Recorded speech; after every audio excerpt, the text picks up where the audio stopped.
तो hello homies, कैसे हो आप सभी। आई होप सो आप सभी अच्छे ही होंगे और इन फ्यूचर भी अच्छे ही रहना। फर्स्ट ऑफ ऑल आप सभी का स्वागत है रियलिटी क्वेस्ट की मेगा वीडियो में, जिसमें कि आज हम लोग कवर करने वाले हैं रियलिटी क्वेस्ट मानवा का चैप्टर 1 to 30। अब आई नो मैं इन चैप्टर्स को ऑलरेडी सेपरेट वीडियोस में कवर कर चुका हूं, बट जो मजा एक मानवा एंड सीरीज को सीक्वेंस में देखने का है वो और किसी चीज में नहीं है। सो अगर आप मेरी मानो तो इस वीडियो को पूरा देखना, बाकी नेक्स्ट संडे से हम लोग वापस एपिसोड वाइज कवर करना स्टार्ट कर देंगे। सो और ज्यादा टाइम वेस्ट न करते हुए चलिए स्टार्ट करते हैं आज की इस वीडियो को। जहाँ पर कुछ हाई स्कूल के लौंडे एक लड़के से कह रहे होते हैं कि साले तू सच में गेम एडिक्ट है एंड क्या तू स्कूल वाकई में सिर्फ गेम खेलने आता है, तू सच में गेम्स के चक्कर में पूरी तरह पागल हो चुका है। तभी हम लोग देखते हैं एक लड़के को जो कि लगातार 12 फोन्स पे एक साथ गेम खेल रहा होता है और यही लड़का होता है हमारी इस कहानी का मेन कैरेक्टर, जिसकी एज 18 साल है और इसका नाम है डुआन हा, जो कि एक गेम शटल है। ये बंदा अपना इंट्रोडक्शन देते हुए कहता है अपने मन में कि मैं एक गेम शटल हूँ, हालांकि मैं रियल लाइफ में एक लूजर हूँ, बट ऐसा गेम्स की दुनिया में नहीं है, क्योंकि गेम्स की दुनिया में मैं एक अनरियलिस्टिक चैंपियन की तरह हूँ जिसे कोई नहीं हरा सकता। बट जैसा कि हम देख सकते हैं पुलिस ने इसे एक सब्स्टिट्यूट गेमर बना के रखा होता है। बट तभी डुआन के पीछे से आवाज आती है, तुम इसमें सच में काफी अच्छे हो। वो अपने मन में गाली देते हुए पीछे पलट के देखता है और तभी वो देखता है एक खूबसूरत सी लड़की जिसका नाम होता है आर्यन, जो ये भी डुआन की एज की होती है एंड इस स्कूल की collective crush. And as expected हमारा लौंडा डुआन भी इस पे काफी फिदा होता है। ये लड़की हमारे एमसी से कहती है कि तुम सच में गेम्स खेलने में काफी अच्छे हो, बट मेरे साथ ऐसा केस नहीं है, क्योंकि मैंने अपने फ्रेंड्स के साथ शर्त लगाई थी कि हम में से जिसका भी हाईएस्ट पॉइंट होगा वो जीतेगा। बट अनफॉर्चुनेटली मैं गेम्स खेलने में बिल्कुल भी अच्छी नहीं हूँ और मैं उन सभी में सबसे ज्यादा पीछे हूँ। क्या तुम मेरी भी हेल्प कर सकते हो मुझे गेमिंग सिखा के। एंड फिर क्या होता है, इतना सब कुछ काफी होता है डुआन को 7वें आसमान पे पहुंचाने के लिए। बट अगर रियलिटी में भी देखा जाए तो हमारे साथ भी ऐसा ही होता अगर हम लोग उसको अपनी जगह रख के देखते। खैर डुआन इस लड़की की मदद करने के लिए बिल्कुल तैयार होता है, बट इतनी ही देर में उसकी फ्रेंड आ जाती है जो कि इस लड़की से पूछती है कि क्या डुआन उसका दोस्त है। वो मना करती है और वो कहती है नहीं, हम लोग तो बस नॉर्मली बात कर रहे थे। वो लड़की आर्यन से कहती है कि हमारे सारे दोस्त नीचे खाना खाने के लिए पहुंच चुके हैं एंड तुम्हें भी वहां पे आ जाना चाहिए। जिसके बाद आर्यन तो वहां से चली जाती है, बट उसके जाने के साथ एक काफी बड़ा पंगा हो चुका था हमारे लौंडे के साथ, क्योंकि वो आर्यन से बात करने में इतना ज्यादा खो चुका था कि उसने गेम्स पे ध्यान ही नहीं दिया एंड अनफॉर्चुनेटली वो एक गेम में मर भी जाता है। एंड उसकी पेनल्टी के तौर पे उसकी king of justice collection sword भी चली जाती है, जो कि एक चिल्वू नाम के बुली एक साइकोपैथ का फेवरेट वेपन भी था। इससे पहले डुआन और कुछ सोच समझ पाता, वो चिल्वू नाम का पागल साला पीछे से आके डुआन का सर टेबल पे पटकता है और उसे गाली देते हुए बोलता है, साले गधे कहीं के, मैंने तुझसे कहा था ना गेम से अपनी नजर एक सेकंड के लिए भी मत हटाना। बट डुआन खुद को बचाने के लिए काफी ज्यादा डेस्परेट हो जाता है। वो कहता है भाई मैं तुझे अपनी स्वॉर्ड दे दूंगा, प्लीज मुझे मारना मत। ये सुन के वो बंदा थोड़ा तो शांत होता है, बट ज्यादा नहीं, क्योंकि एक नंबर का हरामखोर था। ये डुआन पे लगातार थप्पड़ पे थप्पड़ की बरसात कर देता है और फिर क्या, इतना पिटने के बाद डुआन के नाक मुंह आंख सब जगह से खून निकलने लगता है। एंड अगले ही सीन में डुआन जमीन पे होता है और वो अपने मन में कह रहा होता है कि रियल लाइफ भी बिल्कुल गेम की तरह है, जहाँ पर ताकतवर एक कमजोर को पूरी तरह डोमिनेट करके रखता है। एंड मैं ऐसे बंदों से हेट करता हूँ जो कि अपने से कमजोर पे अपनी ताकत दिखा के खुद को बहुत ज्यादा महान समझते हैं। एंड सच में यार रियल लाइफ में भी ऐसा बहुत ज्यादा होता है, जहाँ पर हम लोग देखते हैं कि किस तरह से ताकतवर लोग कमजोर लोगों को सप्रेस करते हैं एंड वो बेचारे अपनी जवाब में कुछ भी नहीं कर पाते। खैर अगर स्टोरी पे वापस आए तो हमें पता चलता है ये चोलवू नाम का हरामखोर डुआन से कहता है कि तुझे अब 1 हफ्ते का टाइम देता हूँ और जा मेरे लिए फायर किंग्स ग्रेट स्वॉर्ड लेके आ, और अगर तू ऐसा नहीं कर पाया तो मैं तुझे उसी कुतिया आर्यन जो के सामने बिना कपड़ों के मारूंगा।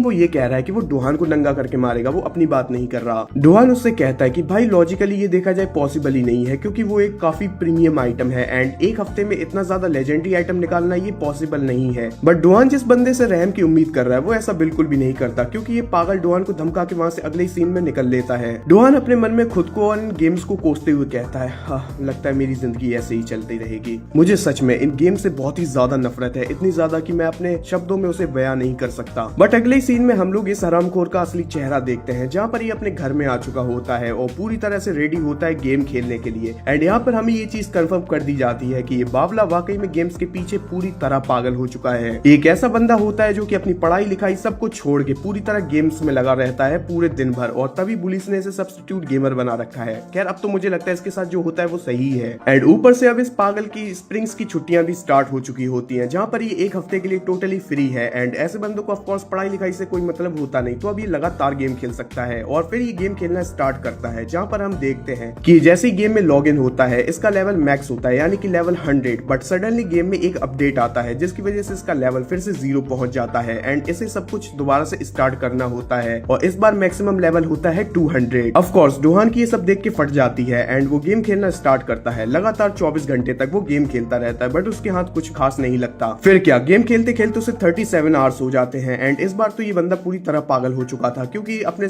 काफी सारे लेजेंडरी आइटम खो चुका था। और फिर हम लोग इससे क्या एक्सपेक्ट कर सकते हैं, ये अगला पगला दीवाना लगातार 64 घंटे तक गेम खेलता रहता है, जहां पर इसने अपनी सारी सेविंग्स की मां बहने कर दी होती है गेम्स में रेयर आइटम निकालने के लिए। बट इतना सारा पैसा फूकने के बाद भी इस बंदे के हाथ कुछ नहीं लगता। एंड सच में यार, मैं ऐसे बंदों के बारे में क्या ही कहूं। ऐसे हम लोगों ने कई सारे नमूने देखे हैं जो कि फ्री फायर, PGMI पता नहीं कितना सारा पैसा उड़ा देते हैं एक छोटी सी खुशी के चक्कर में। एंड वो ये भी नहीं देखते कि उनके माँ बाप ने ये पैसा कितनी ज्यादा मुश्किलों से कमाया होगा। खैर, अगर स्टोरी पे हम लोग वापस आए तो हमें पता चलता है कि बंदा लगातार 144 घंटे से लगातार गेम खेल रहा होता है। एंड अब तक इसके हाथ घंटा कुछ नहीं लगा होता। एंड ऊपर से इसे तो अब सपने आने लगे होते हैं कि किस तरह से वो चियोल्वू नाम का पागल इसे आर्यन के सामने कुत्ते की तरह पीट रहा है। डुहान अपनी सारी उम्मीद खो चुका था। एंड इसके सामने गेम में जो मॉन्स्टर था वो भी इसे बस हराने वाला था। बट तभी एक अचानक से कहीं से एक दूसरा प्लेयर आता है जो कि एक ही अटैक में उस मॉन्स्टर को पूरी तरह से खत्म कर देता है। उस बंदे का लेवल होता है 200। एंड पता नहीं कैसे समहाउ वो बंदा डुहान के साथ टीम बनाने को राजी हो जाता है, क्योंकि अब तक डुहान के साथ किसी ने भी टीम नहीं बनाई थी, जस्ट बिकॉज उसका लेवल बहुत ज्यादा डाउन जा चुका था। हालांकि वो बंदा भी डुहान में कुछ खास इंटरेस्टेड नहीं था। उसे बस एक ऐसा बंदा चाहिए था जो कि गेम में उसका बैग कैरी कर सके, जिसमें कि वो लेजेंडरी आइटम रखता है। मतलब भाई की यहाँ पे भी कोई खास इज्जत है नहीं। डुहान गेम में उस बंदे के सामने गिड़गिड़ाने लगता है और उसे बोलता है थैंक यू हाइनेस मुझे अपने साथ जोड़ने के लिए। सच में यार, इसका हाल तो कुछ ज्यादा ही बुरा है। खैर, स्टोरी में और आगे बढ़े तो हम लोग देखते हैं कुछ और टाइम बाद का सीन, जहाँ पर डुहान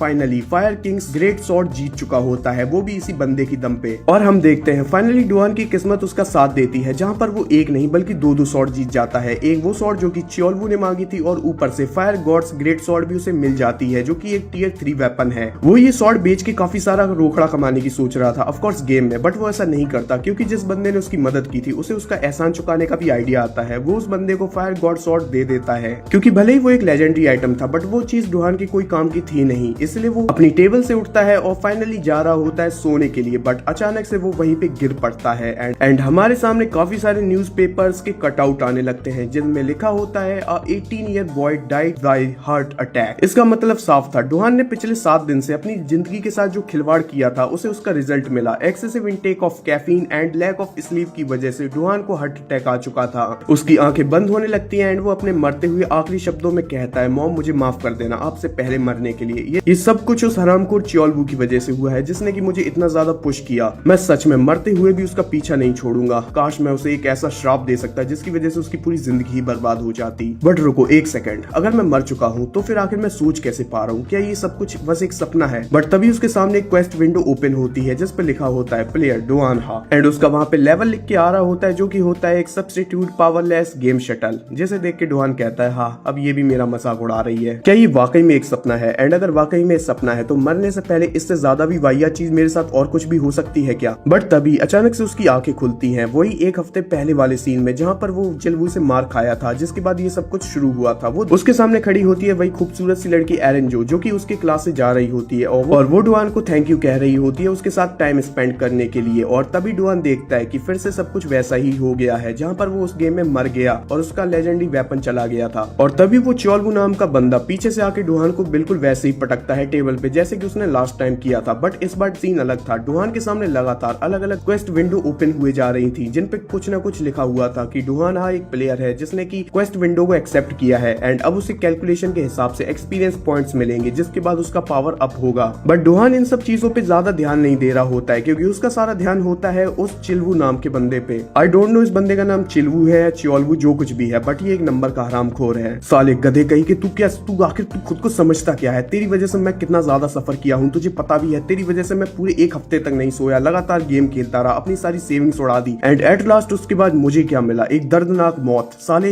ये सब तेरी गलती है, मैं तुझे छोड़ूंगा नहीं। डुहान ये सब कुछ अपने मन में सोच रहा होता है, क्योंकि रियलिटी में तो वो चियोल्वू का घंटा कुछ नहीं कर सकता। एंड फिर से पुराने एक्शन का रिपीट टेलीकास्ट स्टार्ट होता है, जहाँ पर चियोल्वू से टेबल से उठा के दे दनादन, इस बार उसके मुंह पे थप्पड़ नहीं बट घूंसे बजा रहा था। एंड यहाँ पर बिल्कुल वही वाला सीन चल रहा था, रिश्ता वही बट सोच नहीं। डुहान पिट तो रहा था बट नए स्टाइल में, एंड पिटते पिटते भी डुहान के सामने लगातार ढेर सारी विंडोज पॉप अप होती जा रही थी। एंड वेरी नेक्स्ट सीन में हम लोग देखते हैं कि डुहान का अच्छी तरह से फिर से कुत्ता बन चुका होता है। वो कांप रहा होता है, खड़ा होने में स्ट्रगल कर रहा होता है, एंड तभी उस क्लासरूम का गेट खुलता है, जिसके पीछे से आती है एरन जो। एरन को देख के डुहान अपने मन में सोच रहा होता है, बस इसी की और कमी थी, ये आखिर वापस क्यों आई है? वो इतना सब भी अपने मन में पूरी तरह सोच नहीं पाता पाता, बट उससे पहले वो चियोलवू नाम का गधा उसके मुंह पे एक और मुक्का दे मारता है। डोहान इसे उड़ता हुआ सीधे जाके पीछे ब्लैक बोर्ड पे टकराता है। एरन उसे रोकने की काफी कोशिश करती है, आई मीन उस चियोलवू नाम के बंदे को, बट इस तरह के लोग लड़कियों की भी कुछ खास रिस्पेक्ट नहीं करते। चियोलवू उसके बाल पकड़ के उससे कहता है, सब लोग तुझे पसंद करते हैं, तो क्या तू खुद को वाकई में गॉडेस समझने लगी है? आज मैं तेरा सारा घमंड तोड़ दूंगा। बट ये चीज डोहान से बर्दाश्त नहीं होती। हालांकि डोहान को अपनी पिटाई तो चलती है, बट अपने सामने किसी लड़की को असॉल्ट होते हुए देखना, ना ना ना ना, ये अपना एमसी बिल्कुल नहीं कर सकता। फिर क्या, डोहान अपनी जगह से उठता है एंड एक पंच प्रिपेयर करता है। वो चियोलवू को मारने के लिए आगे बढ़ता है, बट वो लाइफ में पहली बार किसी को पंच करने जा रहा था। चियोलवू आसानी से उसका पंच रोक लेता है एंड उसके मुंह पे एक और घुसड़ दे मारता है। बट तभी डोहान के सामने फिर से एक विंडो पॉपअप होती है जिसपे लिखा होता है, experience point has been calculated, your level is upgraded, you are promoting to the new class. And अब डोहान का नया लेवल होता है एक ऑनरेबल गेम शटल। मतलब क्या ही मजाक चल रहा है यहाँ पे भाई, बंदे का अपग्रेडेशन होके भी वो एक गेम शटल ही है। एंड ये अपग्रेडेशन यहीं नहीं रुकता, उसका एक्सपीरियंस पॉइंट दोबारा से बढ़ता है और उसका एक बार फिर से लेवल अप होता है, जहाँ पर उसका नया लेवल होता है सुपीरियर गेम शटल। मतलब ये बंदा अलग ही लेवल का गेम शटल है। और फिर क्या, तभी डोहान की एक गेमिंग स्किल अनलॉक हो जाती है जो कि वो गेम्स में यूज कर सकता था। और फिर क्या, इतना होते ही डोहान का जो उसकी बॉडी पे कंट्रोल होता है वो पूरी तरह से छूट जाता है और डोहान की बॉडी अपने आप ही चियोलवू के मुंह पे घूसे बजा देती है, एकदम नेक्स्ट लेवल। और भाई साहब क्या ही पैनल है ये। और फाइनली चियोलवू का कुत्ता बनाने के बाद डोहान जमीन पे गिर चुका होता है। उसे भी घंटा कुछ समझ में नहीं आ रहा था कि आखिर अब ये उसके साथ हुआ क्या। हालांकि ये बंदा पूरी जिंदगी पिटाई है, तो ऑफ कोर्स इसे क्या ही समझ में आएगा कि इसने दूसरों को पीट कैसे दिया। एंड फिर से डोहान के सामने एक और विंडो खुलती है जिसपे लिखा होता है, do not look so surprised, तुम नए लेवल पे पुश कर दिए गए हो। एंड जैसे जैसे अब तुम क्वेस्ट को कंप्लीट करते जाओगे तुम्हारा लेवल अपग्रेड होता जाएगा। You defeated monster Cheolwoo, this is a huge victory for you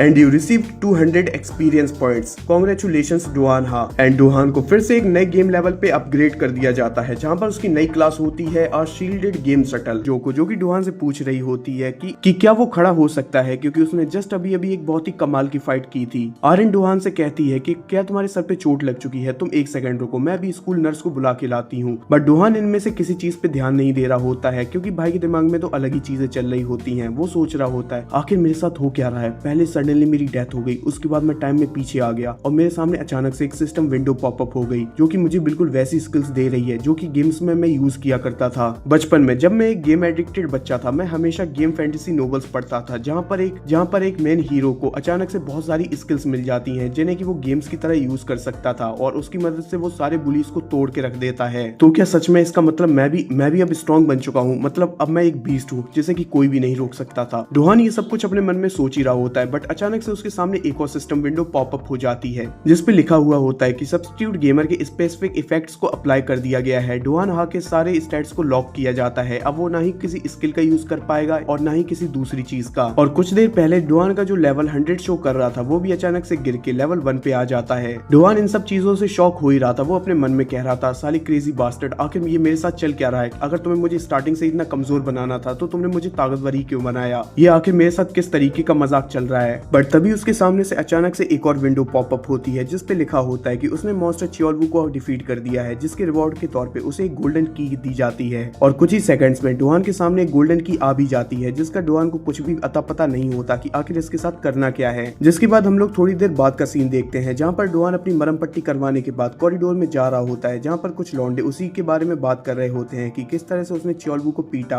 but उनमें से कोई भी इस बात पे यकीन नहीं कर रहा होता है कि डोहान जैसा कमजोर लौंडा भी किसी बुली को पीट सकता है। और उन सभी लोगों को लग रहा होता है कि ये सब बस रूमर्स थे, बट ये सब चीजें डोहान पे कोई भी इम्पैक्ट नहीं डाल पाई क्योंकि डोहान अपने मन में लगातार यही सोच रहा होता है कि आखिर उसे जो चाबी मिली है उससे वो अपनी किस्मत का दरवाजा कैसे खोले। वो चाबी को लगातार देख रहा होता है और अपने मन में सोच रहा होता है इस चीज से फर्क नहीं पड़ता कि मैं इसे कितनी बार भी देखूं, मुझे कोई आइडिया नहीं है कि आखिर मुझे इसे यूज कहाँ पे और कैसे करना है। और यही सब सोचते सोचते डोहान उस चाबी को अपनी जेब में रख लेता है और वो सीधे चलने लगता है वॉशरूम की तरफ। बट इससे पहले वो वॉशरूम के अंदर जा पाता तभी सामने से एक और विंडो पॉपअप होती है जिसपे लिखा होता है कि आज शाम को उसे एक डेंजरस इन्विटेशन आने वाला है एंड उसे एक्सेप्ट करना होगा क्योंकि यही आज का क्वेस्ट है। बट इससे पहले डोहान ये सब खत्म कर पाता एक और बंदा सामने से आता है और वो डोहान से टकरा जाता है जिसके चलते डोहान और वो बंदा दोनों ही जमीन पे गिर पड़ते हैं। वो बंदा खड़ा होता है और डोहान को सॉरी बोलते हुए कहता है कहीं तुम्हें चोट तो नहीं लगी। लेकिन डोहान उस बंदे की शक्ल देख के शॉक में था क्योंकि वो बंदा काफी ज्यादा पिटा हुआ लग रहा था, उसकी नाक से लगातार खून बह रहा था। डोहान उसकी मदद करने के लिए कुछ टिश्यू पेपर लेने जाता है बट वो बंदा उसे मना करके वहां से भाग जाता है। डोहान को कोई भी आइडिया नहीं था कि जस्ट अभी उसके साथ ये हुआ क्या, लेकिन खैर जो भी हो अब डोहान वॉशरूम जाने लगता है अंदर। और जैसे ही वो वॉशरूम का दरवाजा खोलता है वहाँ पर एक और बंदा खड़ा होता है जिसका नाम होता है जेमिन। ये भी एक 18 साल का स्कूल का लौंडा होता है जो कि डुहान के आते ही कहता है, डुहान यहाँ पे मैं तुम्हारा ही इंतजार कर रहा था। एंड डुहान की जरूरत लोगों को तभी पड़ती है जब उन्हें अपना गेम खिलवाना हो, और इसी के चलते डुहान कहता है कि क्या तुमने भी गेमिंग स्टार्ट कर दी है। लेकिन जेमिन कहता है, नहीं भाई, मुझे गेम्स वेम्स में कोई इंटरेस्ट नहीं है, बल्कि मेरा जिस चीज में इंटरेस्ट है वो है तू डुहान। क्योंकि भले ही किसी को कोई फर्क ना पड़ता हो, भले कोई यकीन ना करे कि तूने चियोल्वू को डिफीट कर दिया, बट मैं वहीं पे पीछे खड़ा था जहाँ पे मैंने सब कुछ देखा कि किस तरह से तूने उस हरामखोर चियोल्वू का मुंह तोड़ दिया। मुझे सच में पता नहीं था डुहान कि तुम इतने ज्यादा स्ट्रांग हो। बट डुहान भाई साहब को तो कुछ अलग ही फीलिंग आ रही थी, उसकी मन में फटी पड़ी थी। उसे लग रहा था कि ये चियोल्वू का बदला लेने आया है, क्योंकि उसे लग रहा था ये बंदा चियोल्वू का दोस्त है, बट ऐसा कुछ भी नहीं होता। जेमिन वेरी नेक्स्ट सीन में डुहान को अप्रोच करता है कि आज रात वो उसके साथ ड्रिंकिंग पार्टी पे चले, जहाँ पर दूसरे हाई स्कूल की गर्ल्स भी आएंगी। बट ये सब कुछ डुहान के बिल्कुल सर के ऊपर से निकल रहा था, क्योंकि आज तक लॉन्डो ने सिर्फ उसे पीटा, धमकाया और गेम खिलवाया था, ना कि किसी ने उसे इन्वाइट किया था अपने साथ चलने के लिए। इसलिए डुहान एक बार कंफर्म करने के लिए पूछता है जेमिन से, क्या तुम मेरी बात कर रहे हो, मुझसे बात कर रहे हो? जेमिन कहता है, ऑफ कोर्स, और मैं किसकी बात करूंगा, यहाँ हम दो के अलावा और कोई तीसरा है भी नहीं। डुहान ऑलरेडी अपने मन में काफी ज्यादा कंफ्यूज्ड था, क्योंकि उसे सामने से उस बंदे का ऑफर आ रहा था जो कि लगातार उसके बुली का दोस्त था। एंड तभी उसे याद आता है कि उसे सिस्टम विंडो ने भी आज ऐसा ही कुछ कहा था कि उसे एक बहुत ही डेंजरस इन्विटेशन आने वाला है, कि उसे आज रात एक डेंजरस इन्विटेशन मिलने वाला है एंड उसे एक्सेप्ट करना ही पड़ेगा, क्योंकि वही क्वेस्ट था।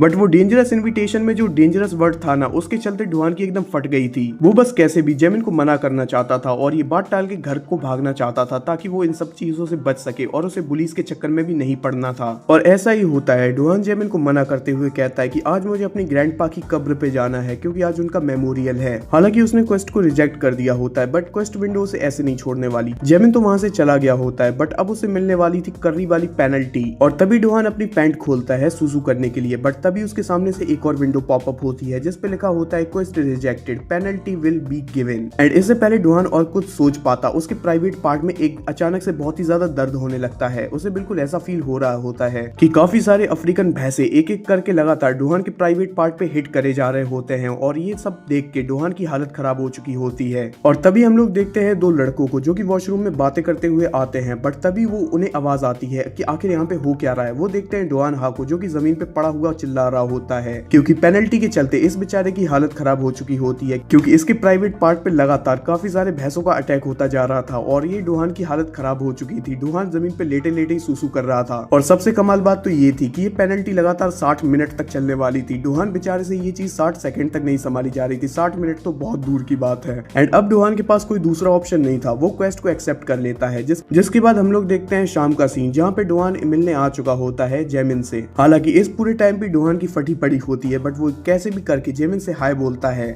लेकिन पेनल्टी के बाद डुहान की हालत और भी ज्यादा पतली हो चुकी होती है। उसे जेमिन भी बहुत ज्यादा डरावना दिखाई दे रहा होता है अपने सामने। एंड डुहान माहौल को थोड़ा हल्का करने के लिए अपने ग्रैंडपा को कॉल लगा लेता है। हाँ, उसी ग्रैंडपा को जिसकी कब्र पे आज इसे जाना था। मतलब इस बंदे ने एक मरे हुए इंसान को फोन लगा दिया। अगले सीन में वो लड़कियां भी वहाँ पे पहुंच जाती हैं जिन्हें कि जेमिन ने यहाँ पे इनवाइट किया होता है। एंड नेक्स्ट सीन में हम लोग देखते हैं कि डुहान और वो सारी लड़कियां साथ में जेमिन उसी क्लब में आ चुके होते हैं जिस क्लब में आज रात इन्हें पार्टी करनी थी। उन सुंदर सुंदर सुंदरियों को देख के डुहान के मन में लगातार लड्डू फूट रहे होते हैं। एंड वो अपने मन में बोल रहा होता है, मैं यहाँ पे इसलिए नहीं आया क्योंकि मुझे ये गर्ल्स पसंद आई, बल्कि मैं यहाँ पे इसलिए आया क्योंकि अगर मैं इन्हें रिजेक्ट करता तो ये बहुत ही ज्यादा रूड होता। बट डुहान एक चीज नहीं समझ पा रहा होता है कि टेबल पे इतना सारा खाना और एल्कोहल रखी है, आखिर इसका बिल कौन देगा, क्योंकि ये सब तो एक हाई स्कूलर्स हैं। बट तभी जेमिन डुहान से कहता है कि उसके फ्रेंड का भाई यहाँ पे काम करता है, तो वो पैसे वैसे की चिंता ना करे और खूब सारा एंजॉय करे। जेमिन डुहान से पूछता है कि आखिर वो कितनी ज्यादा शराब पी सकता है।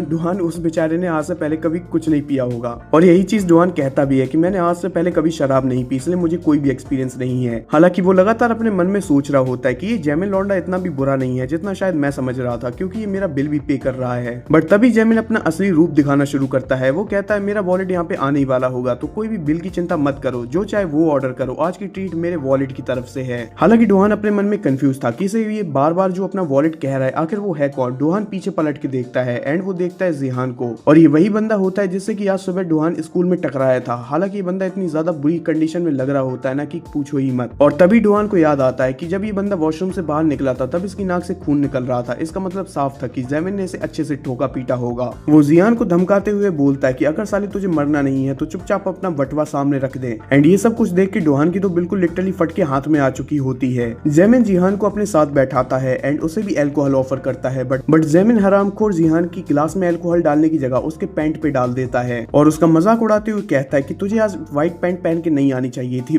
यहाँ पे बिल्कुल ऐसा लग रहा है कि तूने सुसु कर ली है। एंड जिहान भी यहाँ पे कुछ नहीं कहता, वो बेचारा कह भी क्या सकता था, अगर कुछ कहेगा तो पिटेगा, तो वो भी अपनी गलती एक्सेप्ट कर लेता है जो कि ऑफ कोर्स उसकी नहीं होती। वो कहता है हाँ शायद मुझे व्हाइट पैंट पहन के नहीं आनी चाहिए थी। ये सब कुछ डोहान देख रहा होता है एंड उसे अपनी पास्ट लाइफ के एक्सपीरियंसेस याद आ रहे होते हैं कि किस तरह से लोगों ने उसके साथ भी सेम यही चीज की थी। एंड ये सब सोच सोच के डोहान का दिमाग खराब हो चुका होता है। एंड सामने जो सुंदर सी कन्या बैठी होती है, आई मीन ये सीधी सादी तो बिल्कुल भी नहीं लग रही। ये कहती है आखिर इस लूजर को किस चीज के दौरे पड़ रहे हैं। बट इस मूड को लाइट करने के लिए जैमिन गाना गाने की डिसाइड करता है। एंड बस वो गाने वाला नहीं था, वो साथ में नचवाने वाला भी था, वो भी जिहान को। और जब एक सामने बैठी हुई लड़की उसे ये करने के लिए मना करती है, तब वो कहता है अरे नहीं नहीं, जिहान को तो डांस करना बहुत ज्यादा पसंद है, क्यों मैंने सही कहा ना जिहान। और बेचारा जिहान यहाँ पे कर भी क्या सकता था, क्योंकि अगर वो मना करता तो जैमिन उसका मार मार के भरता बना देता। एंड ऑफ कोर्स डोहान को ये सब बिल्कुल अच्छा नहीं लग रहा होता है, इसलिए वो वहां से निकलने की डिसाइड करता है। वो जैमिन से कहता है कि मैं बाथरूम जा रहा हूँ, बट वो अपने मन ही मन में सोच रहा होता है कि बाथरूम के बहाने मैं कैसे भी यहाँ से भाग जाऊं, क्योंकि डोहान को ये बात अच्छे से समझ में आ गई थी कि जैमिन उसमें इतना ज्यादा इंटरेस्टेड इसलिए है क्योंकि उसे लगता है कि डोहान बहुत ज्यादा स्ट्रॉन्ग है। बट जैसे ही उसे रियलिटी पता चलेगी वो डोहान का भी मार मार के कुत्ता बना देगा। और वो अपने मन में डिसाइड करता है कि मैं बाथरूम का पीछे वाला दरवाजा खोल के कैसे भी इस होटल से बाहर निकल जाऊं।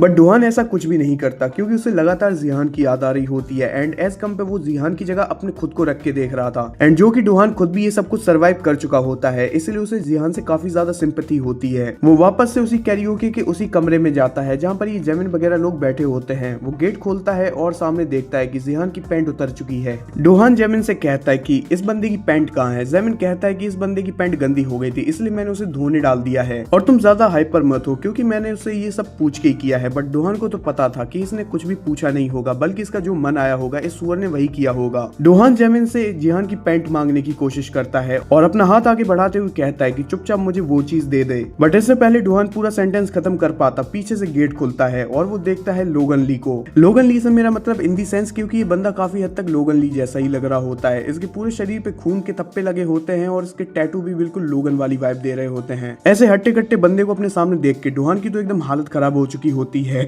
वो अपने मन में सोचता है कि ऐसा नहीं लग रहा कि ये बंदा पिछले 10 साल से किसी गैंग में काम कर रहा है, आखिर ये हाई स्कूलर किस एंगल से लग रहा है और आखिर इस बंदे के ऊपर खून के धब्बे क्यों लगे हुए हैं, आखिर ये किस तरह का काम कर रहा था यहाँ आने से पहले। बट इसी बीच जैमिन डोहान से पूछता है कि आखिर तुम मुझसे मांग क्या रहे थे डोहान। एंड डोहान हड़बड़ाने लगता है, वो कुछ भी बोल नहीं पा रहा था क्योंकि डोहान को अच्छे से पता था कि अगर उसने कुछ भी उल्टा सीधा कहा तो ये पीछे खड़ा हुआ जंगली सुअर उसे जान से मार डालेगा। डोहान अचानक से हड़बड़ाते हुए कहता है माइक। जैमिन मुझे माइक चाहिए, मेरा गाना गाने का बहुत ज्यादा मन कर रहा है। एंड जैसे ही जैमिन डोहान को माइक देता है उसके सामने अगेन क्वेस्ट विंडो पॉपअप होती है जिसपे लिखा होता है chain quest will be start now. और इस बार जो डोहान का क्वेस्ट होता है उसमें लिख के आ रहा होता है कि उसे इसी माइक से जैमिन का सर फोड़ना है, वो भी 30 मिनट के अंदर अंदर। एंड अगर डोहान ऐसा नहीं कर पाया तो फिर से उसे वही पेनल्टी मिलेगी जो कि उसे लास्ट टाइम मिली थी। मेंचून नाम के सांड से कह रहा होता है वो मेंचून तुम तो सच में एक किलर लग रहे हो। तभी मेंचून इस बात का रिप्लाई देते हुए कहता है हाँ ये बात तो सच है कि मैं एक किलर जैसा लग रहा हूँ, क्योंकि जब मैं यहाँ पे आ रहा था मैं कुछ लोगों के साथ डील कर रहा था और उन्हीं का खून मेरे कपड़ों पे लग गया। खैर इसे क्या हुआ, तू वॉशिंग मशीन की तरह हिल क्यों रहा है साले, हमारे स्टोर वालों ने अब तुझे एक नई पैंट भी दे दी है, क्या तुझसे कुछ नहीं है। और ये सब वो बोल रहा होता है जिहान को। एंड यहाँ पे हम लोग देख सकते हैं कि बेचारे जिहान की इन लोगों ने कुर्सी बना दी होती है और ये सांड उसके ऊपर बैठा हुआ होता है और ऊपर से ये सांड कह रहा होता है कि अगर तूने मुझे गिराया तो मैं तुझे जान से मार डालूंगा। और ये सब कुछ देख के जैमिन काफी मजे ले रहा होता है। वो हंसते हुए बोलता है सच में यार इससे ज्यादा फनी चीज मैंने आज तक नहीं देखी, मुझे ऐसा लग रहा है जैसे मैं किसी सर्कस में आया हुआ हूँ। बट इन सब चीजों का कोई भी फर्क हमारे लौंडे डोहान पे नहीं पड़ रहा होता है, क्योंकि एक तो उसे ऐसा क्वेस्ट मिला था जिसमें उसे जैमिन का सर फोड़ना था और ऊपर से उसकी ऑलरेडी फटी पड़ी थी इस लोगन ली को देख के। वो बस अपने मन में ये दुआ कर रहा था कि वो कैसे भी इस जगह से बाहर निकले। और तभी ये पिग उसके पास आते हुए बोलता है यार बाकी सब बातें हम लोग बाद में करेंगे, लेकिन मुझे पहले ये बताओ क्या अपना च्योलू वाकई में इस ढक्कन से हार गया। यार ये तो मुझे देखने में बस हड्डियों का ढांचा लग रहा है, उससे ज्यादा कुछ भी नहीं। तभी जैमिन इसकी बात का रिप्लाई करते हुए बोलता है अरे ना ना ना भाई डोहान वाकई में स्ट्रॉन्ग है, इस बंदे के पास जितनी स्ट्रेंथ है ना उतनी लिटरली हमारी गैंग में किसी के पास नहीं होगी। ऑन दी अदर साइड हमारा लौंडा डोहान तो लगातार इसी कश्मकश में पड़ा होता है कि अगर उसने जैमिन का सर फोड़ा तो ये लोग उसे जान से मार डालेंगे, एंड अगर उसने ऐसा नहीं किया तो पेनल्टी वाले भैंसे से छोड़ने वाले नहीं हैं। वो बस लगातार ये सोच रहा होता है कि जिस तरह से उसने च्योलवू का मुंह फोड़ा था अगर वो उसी स्किल को दोबारा से यूज कर सके तो वो इस सिचुएशंस को इजीली डील कर सकता है। बट सबसे बड़ी प्रॉब्लम ये थी क्योंकि वो इस स्किल को यूज नहीं कर सकता था क्योंकि ये स्किल लॉक्ड थी। जहाँ डोहान ये सब अपने मन में सोच ही रहा होता है तभी जैमिन उससे पूछता है ओए डोहान मुझे तुझसे एक बात पूछनी है, अगर तू वाकई में स्टार्टिंग से इतना स्ट्रॉन्ग था तो तू आखिर उस च्योलवू नाम के गधे से इतना ज्यादा बुली क्यों होता था। क्योंकि अगर तू चाहता तो तू अपनी स्ट्रेंथ का यूज करके उसे पहले भी नॉकआउट कर सकता था। आखिर तू उससे इतना ज्यादा परेशान होता ही क्यों था? अब ऑफ कोर्स डुहान ये नहीं बता सकता था कि उसने किसी गेमिंग स्किल का यूज करके चियोलवू को हराया है, तो वो कुछ बहाना मारने का ट्राई करता है। बट इसी बीच जैमिन फिर से बोलता है, हाँ शायद तुम्हारे अपने रीजंस होंगे एंड मैं तुम्हें फोर्स नहीं करूंगा कि मुझे तुम वो सब बताओ, लेकिन चलो छोड़ो ये सब बातें, मेरे पास तुम्हारे लिए एक बहुत ही जबरदस्त ऑफर है। जितना कुछ भी हुआ, जो कुछ भी तुम्हारे साथ हुआ, उन सब बातों को तुम पीछे छोड़ो और आके हमारी गैंग ज्वाइन कर लो, क्योंकि हमें सच में तुम्हारी ताकत की जरूरत है। एंड अगर तुम वाकई में हमारे साथ जुड़ जाते हो ना, तो हम लोग सच में पूरी ग्वाना डिस्ट्रिक्ट को अपने अंडर ले लेंगे, वो भी बहुत ही आसानी से। जहाँ पे ये ऑफर काफी अच्छा था, तो डुहान इस पे कुछ कहता नहीं है, क्योंकि यहाँ पे हमारा लौंडा सोच समझ के जवाब देगा। वो बस अपने मन में सोच रहा होता है कि गधा आखिर बोल क्या रहा है। रियलिटी में ग्वाना डिस्ट्रिक्ट कोई मजाक नहीं है कि इसे जैसे चाहे कोई भी आगे कब्जा कर ले। ये साला खुद मरेगा और साथ में मुझे भी मरवाएगा। डुहान ये सब सोच ही रहा होता है तभी जैमिन फिर से कहता है, डुहान तुम चिंता मत करो, ये सब काम हम तुमसे फ्री में नहीं करवाने वाले। हम तुम्हें सिगरेट, अल्कोहल, पैसा, लड़कियां, तुम जो बताओगे हम तुम्हें वो देंगे। तुम्हें वो हर लग्जरी मिलेगी जो कि तुम सोच भी नहीं सकते। बस तुम्हें हमारे साथ जुड़ना है, तुम्हें बस एक बार हाँ कहना है। डुहान कोई लालची लौंडा नहीं था, वो इन सब चीजों पे नहीं फिसलने वाला। वो साफ साफ कहता है कि उसे इनमें से कुछ भी नहीं चाहिए, क्योंकि उसका इंटरेस्ट सिर्फ गेम्स में है। एंड वो इससे ज्यादा भी और कुछ बोले, वो अपने मन में सोचता है कि मुझे इन जैसे बुलीज के साथ नहीं घूमना चाहिए जो कि दूसरों को परेशान करते हैं। लेकिन जैमिन दोबारा से कहता है कि डुहान तुम्हें एक बार फिर से सोच लेना चाहिए, क्योंकि तुम क्या अपनी पुरानी लाइफ फिर से जीना चाहते हो, एक गेम शटर बन के, जहाँ पे लोग आके तुम्हें बुली करते थे, सब्स्टिट्यूट गेमर बना के रखते थे। सोच डुहान सोच, अगर तू हमारे साथ जुड़ जाता है तो तू उन सभी बुली से बदला ले सकता है जिन्होंने कि तुझे पास्ट में हरेस किया था।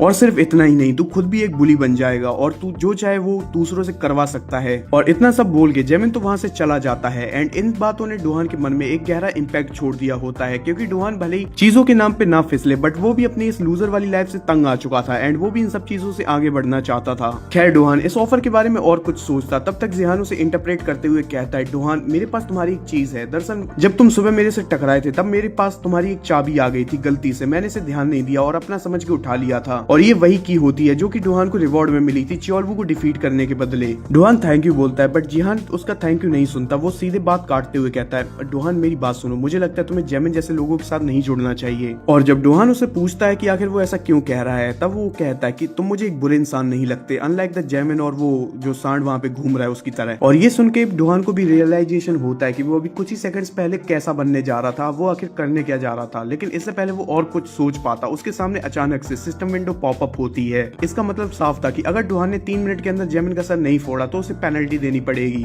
और डुहान जिसकी ऑलरेडी अच्छे से फटी पड़ी थी, ये सब पढ़ के उसकी और बुरी तरह फट जाती है। वो बैठे बैठे अपनी जगह पे शेक करने लगता है, आई मीन कांपने लगता है। बट डुहान के अंदर भी थोड़ी बहुत सेल्फ रिस्पेक्ट थी, वो गर्ल्स के सामने इस कंडीशन में नहीं आना चाहता था, इसलिए वो एक फोन कॉल का बहाना बना के वहाँ कमरे से बाहर निकल जाता है। जहाँ पे जैसे ही नेक्स्ट सीन में हम लोग डुहान को देखते हैं, डुहान एक स्टाफ रूम में होता है जिसके ऊपर स्टोर रूम भी लिखा हुआ होता है। और वहाँ पे डुहान एकदम फुल्ली प्रिपेयर्ड था अपनी पनिशमेंट को लेने के लिए। जहाँ पर उसके मुंह से आवाज ना आए इसलिए उसने मुंह में एक कपड़ा घुसेड़ रखा होता है, अपने दोनों हाथों को जोड़ रखा होता है और पैरों को फैला रखा होता है। सिस्टम विंडो लगातार उसके सामने पॉपअप होती जा रही थी, जिसपे लिखा होता है 30 सेकंड, 29 सेकंड, 28 सेकंड। टाइम लगातार कम होता जा रहा था और डुहान की फटती जा रही थी। और यहाँ से सीन शिफ्ट होता है, हम लोग देखते हैं उसी पार्टी का सीन जहाँ पे वो लोग पार्टी वार्टी कर रहे थे। और तभी हम देखते हैं इस मोटे को, जिसका नाम मैं खुद भूल चुका हूँ, इसे अचानक से गाना गाने का मन करता है। ये गाने के लिए माइक मांगता है, बट माइक यहाँ पे नहीं होता ना। सीन शिफ्ट होता है जैमिन पे, जो कि बाथरूम से जस्ट बाहर निकल के आया होता है। एंड ये कहता है, यार मेरा पेट कुछ ज्यादा ही खराब हो गया, पता नहीं मैंने आखिर क्या खा लिया था। पर इस बंदे का पेट नहीं, अभी इसका बहुत कुछ खराब होने वाला था, क्योंकि नेक्स्ट सीन में हम लोग देखते हैं डुहान को, जो कि माइक लेके जस्ट इस पीछे ही खड़ा होता है। एंड वो इसी माइक से इतना जोर का स्ट्राइक करता है ना जैमिन के सर पे कि जैमिन लिटरली अपने मुंह से विमल थूक देता है और थोड़ी दूर जाके गिरता है और उसके बाद वो अनकॉन्शियस हो जाता है। एंड सच में यार मैं भी यहाँ पे डुहान के साथ फुल्ली एग्री करूंगा, क्योंकि डुहान ने जो किया ना भाई, इसे करने के लिए सच में बहुत ज्यादा हिम्मत चाहिए होती है। डुहान चाहे तो यहाँ से जा सकता था, क्योंकि उसका क्वेस्ट फाइनली पूरा हो चुका था, बट वो सोचता है कि आखिर जिहान का क्या होगा अगर वो यहाँ से चला गया, क्योंकि वो टैटू वाला पिग अभी भी उसी कमरे में होता है जिसमें जिहान था। एंड डुहान जानता था कि अगर जैमिन जल्दी वापस नहीं गया तो वो पिग पक्का जिहान के साथ कुछ ना कुछ गलत करेगा। एंड तभी इस पिग को इसके फोन पे एक मैसेज आया होता है, जो कि सेंड किया होता है जैमिन ने, और उसमें गाली लिखी हुई थी, वो भी 1-2 नहीं बल्कि भर भर के, एकदम पेल के, जिसे देख के इस बंदे का दिमाग खराब हो जाता है। और ये सब गालियां लिखी होती है हमारे डुहान ने, जो कि बैठा होता है जैमिन के ऊपर, जैमिन का फोन लेके, और वो लगातार इस पिग को भड़काया जा रहा था जैमिन के खिलाफ। एंड डुहान ये सब सोच के अपने मन में खुश हो ही रहा होता है, बट तभी जैसे ही वो पीछे पलट के देखता है, वो सुअर इसी के जस्ट पीछे खड़ा होता है। एंड लिटरली इस बंदे को देख के भाई डुहान की फट के हाथ में आ जाती है, और ऊपर से इस मॉन्स्टर की कस के सनक चुकी होती है, क्योंकि डुहान ने इसे तगड़ी तगड़ी गालियां लिख के भेजी थी। एंड तभी डुहान के सामने अगेन एक एक सिस्टम विंडो पॉपअप होती है जिसपे लिखा होता है इमरजेंसी क्वेस्ट। तुम्हें फटाफट से फाइट के लिए तैयार होना होगा क्योंकि तुम्हें मैंचियोक ह्यूग नाम के मॉन्स्टर को डिफीट करना है। इसके साथ तुम्हारी फाइट बहुत ही जल्दी स्टार्ट होने वाली है। बट इससे पहले डुहान हमारा कुछ कर पाता, भाई ये बंदा उसे लात दे मारता है। डुहान रोल होते हुए जाता है और सीधा एक दीवार में टकराता है। ये पिग उसे उठाते हुए कहता है, साले तुझे एक चीज पता होनी चाहिए थी कि जैमिन जब भी पीता है वो कभी किसी को मैसेज नहीं करता, सीधा फोन कॉल करता है। खैर तू इस बात को जान के करेगा भी क्या, क्योंकि तू आज यहाँ पे मरने वाला है। और ये कहते हुए डुहान पे एक बहुत ही जबरदस्त मुक्का दे मारता है जिससे कि डुहान की नाक फूट जाती है और उसके मुंह से भी खून निकलने लगता है। डुहान इस मुक्के के फोर्स से पीछे जा रहा होता है, तभी ये बंदा इसका सर पकड़ता है और कस के एकदम चांटे पे चांटे बजाने लगता है डुहान के मुंह पे। भाई लिटरली यार इसने डुहान के मुंह का तो एकदम पराठा बना दिया होता है। वो डुहान को पीटते हुए कहता है, साले तू तो घंटे का स्ट्रॉन्ग नहीं है, आखिर जैमिन तेरे पीछे इतना ज्यादा पागल क्यों था और इस जैमिन को क्या हुआ, ये वहाँ पे लेट के आके सो क्यों रहा है। लेकिन जैसे ही ये बंदा माइक पे आया हुआ डेंट नोटिस करता है, ये समझ जाता है कि डुहान ने जैमिन को माइक की मदद से नॉकआउट किया है। एंड ये देख के ये बंदा कहता है कि साले तू सच में एक कायर है जिसने कि पीछे से हमला करके जैमिन का सर फोड़ दिया। और इतना सब सुनते ही ये बंदा शांत तो नहीं रहने वाला होता है, ये डुहान को फेंक के मारता है सीढ़ियों पे जिससे कि डुहान नीचे जाके गिरता है। तभी डुहान के सामने डुहान की जेब से वो चाबी, गोल्डन चाबी निकल के गिरती है जो कि डुहान को एक रिवॉर्ड के रूप में मिली थी चियोलवू को हराने के बाद। डुहान उस चाबी को उठाता है और अपने मन में सोचता है कि आखिर वो इस चाबी को लगाए कहाँ, आखिर इसका यूज कैसे है। एंड तभी डुहान के सामने अगेन सिस्टम विंडो पॉपअप होती है जिसपे लिखा होता है शुडंट अ की फिट इन अ की होल। तभी डुहान के सामने एक की होल अपीयर होता है जिसपे काफी सारी स्किल्स भी थी बट हर जगह क्वेश्चन मार्क लगा होता है। एंड सबसे टॉप पे होती है वही स्किल जिसका यूज करके उसने चियोलवू का मुंह फोड़ा था। डुहान उस चाबी को उस की होल में डालता है एंड उसे अनलॉक करता है। एंड अचानक हमें दिखाई देती है काफी सारी लाइट जिसके बाद सीन शिफ्ट होता है और हम देखते हैं मैंचियोक को जो कि जैमिन को उठाने